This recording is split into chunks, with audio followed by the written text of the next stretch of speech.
नमस्कार, मैं हूं शशि तुषार शर्मा और आप देख रहे हैं चुनावी खबरों पर आधारित हमारा खास बुलेटिन। सबसे पहले दिन की बड़ी चुनावी खबरों को संक्षेप में जान लीजिए, जिसके बाद हम आपको बताएंगे कि खबरें खास क्यों हैं और इनके राजनीतिक मायने क्या हैं। चुनाव आयोग ने 5 राज्यों में विधानसभा चुनावों का ऐलान कर दिया है। वोटिंग कब होगी और नतीजे कब आएंगे, इसके बारे में हम आपको पूरी जानकारी देंगे। साथ ही चुनाव की घोषणा के बाद राजनीतिक दलों ने क्या दावे किए हैं, इस पर भी चर्चा करेंगे। कांग्रेस कार्य समिति की बैठक में क्या हुआ है, इसकी भी चर्चा होगी। जम्मू कश्मीर में विधानसभा चुनावों की मांग पर भी हम चर्चा करने वाले हैं और राजस्थान, मध्य प्रदेश और छत्तीसगढ़ के लिए बीजेपी की लिस्ट में कौन कौन है शामिल, ये भी आपको बताएंगे।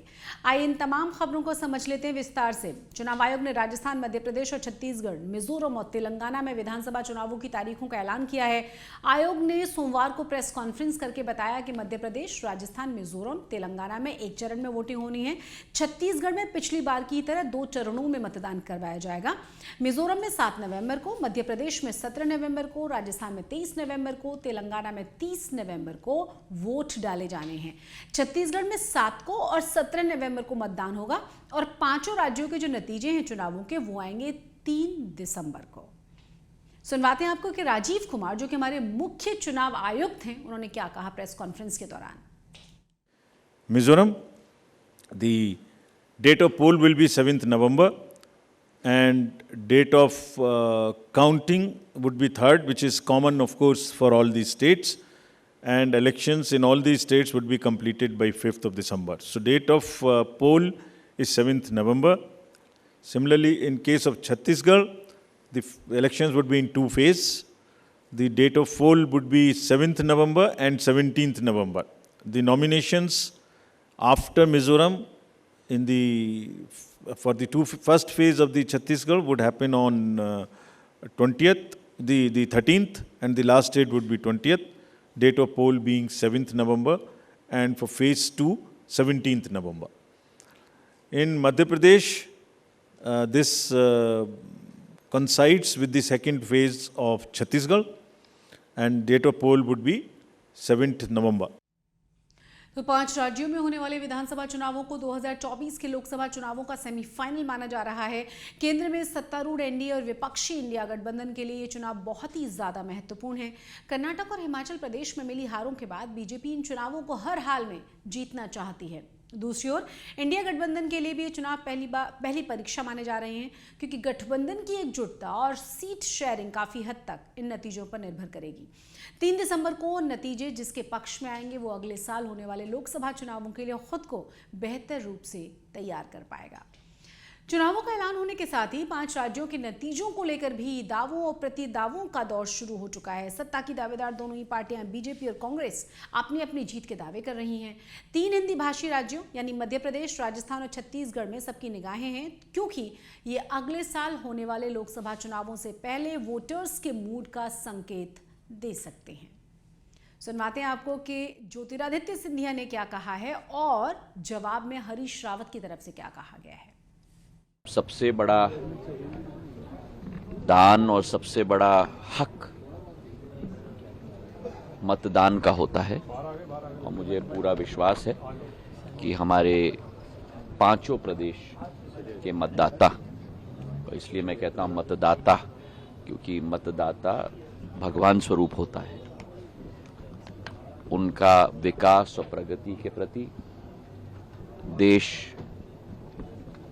के वर्चस्व के प्रति, प्रधानमंत्री जी के नेतृत्व में भारतीय जनता पार्टी की सेवा, सुशासन और गरीब कल्याण की नीति के आधार पर पूर्ण आशीर्वाद भारतीय जनता पार्टी के साथ रहेगी। यही एक कामना मैं दिल के गहराइयों से हमारे मध्य प्रदेश की जनता खास तौर से और 5 प्रदेश की जनता की तरफ से ये कामना करता हूँ। तैयार हैं और हम जीतेंगे, 5 राज्यों में जीतेंगे। सबसे बड़ी बात यह है कि भाजपा के अंदर जो हमारे प्रमुख विपक्षी हैं, उनमें घबराहट है। राजस्थान और छत्तीसगढ़ में कांग्रेस की सरकारें हैं, जबकि मध्य प्रदेश में है बीजेपी का शासन। तेलंगाना के चंद्रशेखर राव की पार्टी बीआरएस सत्ता में है वहां पर, और अब तक जो सर्वे सामने आए हैं उनमें एमपी और छत्तीसगढ़ में कांग्रेस को आगे बताया जा रहा है। राजस्थान में है कांटे का मुकाबला। इन राज्यों में दोनों ही पार्टियों के बड़े नेताओं के लगातार दौरे हो रहे हैं। मतदान के दिन वोटर्स का क्या मूड रहेगा, ये इन राज्यों की ही नहीं बल्कि पूरे देश की सियासत के लिए बड़ा ही महत्वपूर्ण होने जा रहा है। सोमवार को नई दिल्ली में कांग्रेस वर्किंग कमेटी की बैठक हुई है। पार्टी मुख्यालय में हुई इस बैठक में राहुल गांधी और प्रियंका गांधी, मल्लिकार्जुन खड़गे, डीके शिव कुमार सहित तमाम बड़े नेता शामिल हुए हैं। मीटिंग में जातीय जनगणना और चुनावों के लिए पार्टी की रणनीति पर विस्तार से चर्चा हुई है। मीटिंग को संबोधित करते हुए कांग्रेस अध्यक्ष मल्लिकार्जुन खड़गे ने केंद्र सरकार और बीजेपी पर जाति आधारित जनगणना के विषय पर मौन रहने का आरोप लगाया है। उन्होंने सरकार पर प्रचार और वोट बैंक की राजनीति के लिए महिला आरक्षण विधेयक लाने के साथ साथ अन्य पिछड़ा वर्ग की महिलाओं को प्रतिनिधित्व नहीं देने का आरोप भी लगाया। मीटिंग के बाद राहुल गांधी ने भी कहा कि मोदी जातिगत जनगणना करा ही नहीं सकते। सुनवाते हैं आपको कि राहुल गांधी ने कहा क्या। Most of the parties in the India Alliance are unanimous that the caste census should be implemented. There might be a few who might have a slightly different position, and that's fine. We are quite flexible. We are not a fascist system. We are quite flexible. If somebody has a slightly different opinion, there's no problem. They can have that opinion. But I am confident that the vast majority of the Indian Alliance is going to support and push the idea of the caste census. Congress पहले ही स्पष्ट कर चुकी है कि चुनावों में जाति जनगणना को बड़ा मुद्दा बनाएगी। इसीलिए राहुल गांधी ने सीधे पीएम नरेंद्र मोदी से ही सवाल किया है कि उन्होंने ओबीसी के लिए किया क्या। कांग्रेस इस विषय पर बीजेपी की दुविधा को भी समझ रही है। बीजेपी को डर यह है कि जाति जनगणना के लिए हामी भरने से अगली जातियां उससे नाराज हो सकती हैं। इसीलिए बीजेपी जातिगत जनगणना के बजाय जाति विहीन समाज की बात कर रही है। लद्दाख ऑटोनोमस हिल काउंसिलिंग फिर से लद्दाख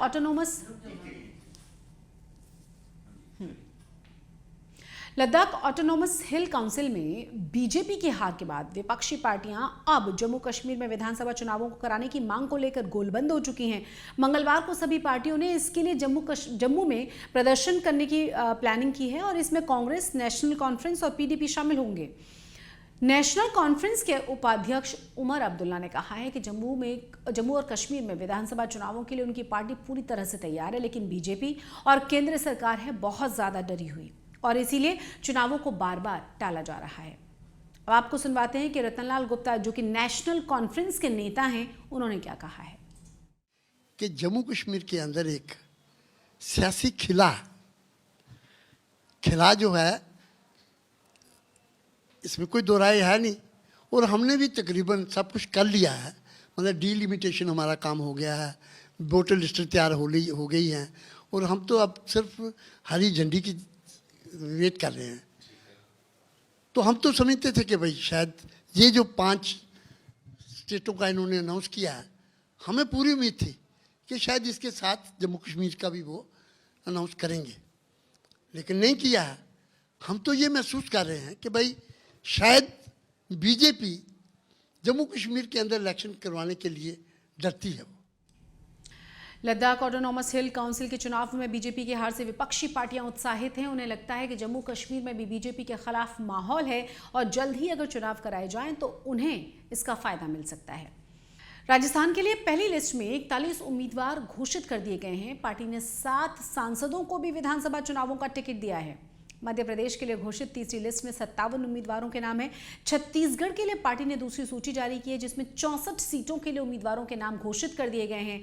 यहां पर भी पार्टी ने 3 सांसदों को विधानसभा चुनावों में उतारा है।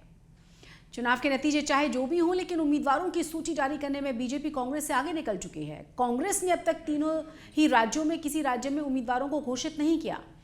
उम्मीदवार स्पष्ट न होने से पार्टी को चुनाव प्रचार के लिए ज्यादा समय मिलेगा और अब देखना यह है कि इसका उसे कितना फायदा मिल पाता है। अब चलते हैं कुछ दूसरी अहम खबरों की तरफ। राजस्थान के चुनावी रण में जय श्री राम और जय सिया राम का नारा भी मुद्दा बन चुका है। बीजेपी जय श्री राम बोलकर कांग्रेस को आड़े हाथों ले रही है, वहीं कांग्रेस भी जय सिया राम का नारा देकर सॉफ्ट हिंदुत्व की राह पर चल पड़ी है। जयपुर में कांग्रेस नेता और मंत्री प्रताप सिंह खाचरियावास ने जय सिया राम के स्लोगन के साथ बड़े बड़े होर्डिंग्स और पोस्टर्स को लगवा दिया है। इन पोस्टर्स में भगवान श्री राम और सीता के साथ तिलक लगाए प्रताप सिंह खाचरियावास खुद नजर आ रहे हैं। दरअसल कांग्रेस के नेता इस तरह के पोस्टर्स के लिए जय सिया राम का नारा इसीलिए चर्चाओं में है उनका, क्योंकि राजस्थान में कांग्रेस की भारत जोड़ो यात्रा के 100 दिन पूरे हुए थे। तब कांग्रेस नेता राहुल गांधी जब दौसा जिले से गुजर रहे थे तो रास्ते में एक बीजेपी का कार्यालय मिला था। वहां छत पर खड़े कुछ कार्यकर्ताओं ने राहुल गांधी को देखा और जय श्री राम के नारे लगा दिए, जिसके बाद राहुल गांधी ने हाथ जोड़कर अभिवादन किया उनका और इन कार्यकर्ताओं को जवाब दिया था जय सिया राम के नारे के साथ। चुनावी खबरों के हमारे इस खास बुलेटिन में फिलहाल इतना ही, लेकिन चुनावों से जुड़ी हुई तमाम जानकारियों के लिए और हर दिलचस्प अपडेट के लिए आप सब्सक्राइब कीजिए चुनाव आज तक को। मुझे दीजिए इजाजत। नमस्कार।